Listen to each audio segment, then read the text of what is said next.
Soyez bénis, je suis l'évêque Jonas Chantal Yolo-Gaza.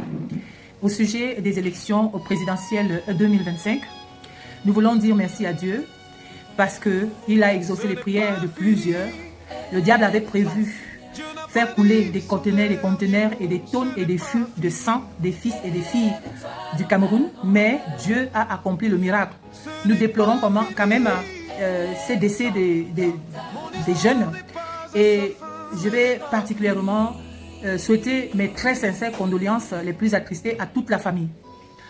Mais je voudrais dire que maintenant que tout ça est derrière nous, plus ou moins, je voudrais dire à son Excellence Paul Biya et tous ceux-là qui vont diriger cette nation pour les 7 prochaines années, maintenant la compétition est finie, les rivalités sont finies, la concurrence est finie. Maintenant, le défi, c'est qu'il faut rassembler tous les Camerounais et les Camerounaises. Le plus grand miracle et le meilleur papa au monde, c'est celui qui ne rejette pas l'un des siens, un de ses enfants, un de ses fils ou filles pour une raison ou pour une autre. Je crois que ça sera le septennat du pardon, de la miséricorde. Ce sera le septennat de l'amour. Et je prie le Seigneur que ceux-là qui vont nous diriger pendant les 7 prochaines années soient vraiment inspirés par Dieu, qu'ils aient le cœur de père, de mère, et qu'ils aient le cœur pour unifier le Cameroun qui est brisé. Je viens donc pour dire, en ce qui me concerne, que c'est le septennat de l'union, de l'unité, de la communion, de l'humilité. Il y a un adage qui dit, une femme mariée ne se comporte pas comme une tisa. Je considère que ceux qui sont au pouvoir et qui ont encore eu la confiance des Camerounais pour les 7 prochaines années, ce sont des femmes mariées légitimes. Les autres, les malheureux qui n'ont pas pu être élus, sont des tisas. La tisa, nous savons, la tisa gesticule. La tisa fait trop de bruit, elle n'a pas d'assurance. Et c'est normal parce qu'elle n'a pas été officialisée. On ne l'a pas sortie de la rue pour la mettre dedans. Nous comprenons donc les tisas.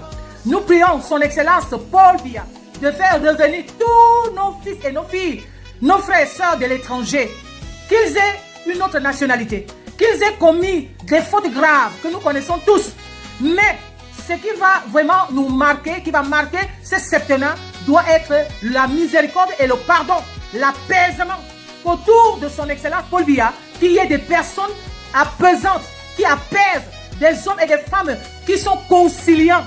S'il vous plaît, que nos fils et nos filles de la diaspora soient entendus, qu'ils soient pardonnés, qu'ils reviennent, parce que c'est le Cameroun qui perd lorsque nous avons des intellectuels, des génies, des savants à l'extérieur et qui bénéficient à d'autres terres. C'est vraiment, et je le souhaite de tout mon cœur, et c'est ce que l'Éternel veut pour qu'il y ait la paix, pour qu'il y ait la miséricorde. La Bible dit, Jésus raconte que à un monsieur, on lui a pardonné une dette de 1000 francs. On lui a dit, ok, je te pardonne. Mais quand il rentre chez lui, une dette qu'on lui a pardonnée de 1000 euros, il arrive chez lui, il se dirige directement vers quelqu'un qui lui devait 10 euros. Il a pris la personne, il l'a mise en prison. Jésus dit que cette personne est dangereuse. Dieu pardonne. Et parfois les plus grands péchés à certains. Mais certains n'arrivent pas à pardonner à autrui les plus petits péchés. Nous devons cultiver la miséricorde, le pardon, l'apaisement. Des mots d'apaisement.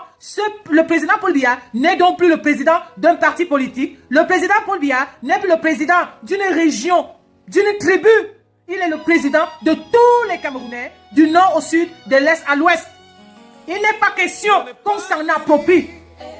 Le Cameroun est pour tous. Et on ne s'en approprie pas. Le président Paul Biya est le président des méchants, et le président des bons, et le président des pauvres, et le président des riches, et le président du sud, le président du nord, de l'est à l'ouest.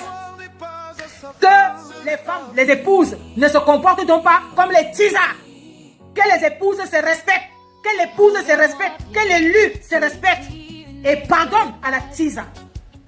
Donc voilà, je vais prier aujourd'hui particulièrement pour ces couples qui ont prévu se marier et dont le mariage ou les fiançailles sont toujours renvoyés pour une raison ou pour une autre. Au nom de Jésus-Christ, que l'Esprit de Dieu descende et s'accomplisse, que ce mois de novembre soit le mois d'accomplissement pour vous, soit le mois de bénédiction exceptionnelle pour vous. Veuillez partager, soyez bénis, soyez bénis, soyez bénis. Je suis l'évêque Jonas Chantal Yolo-Gaza. Soyez bénis.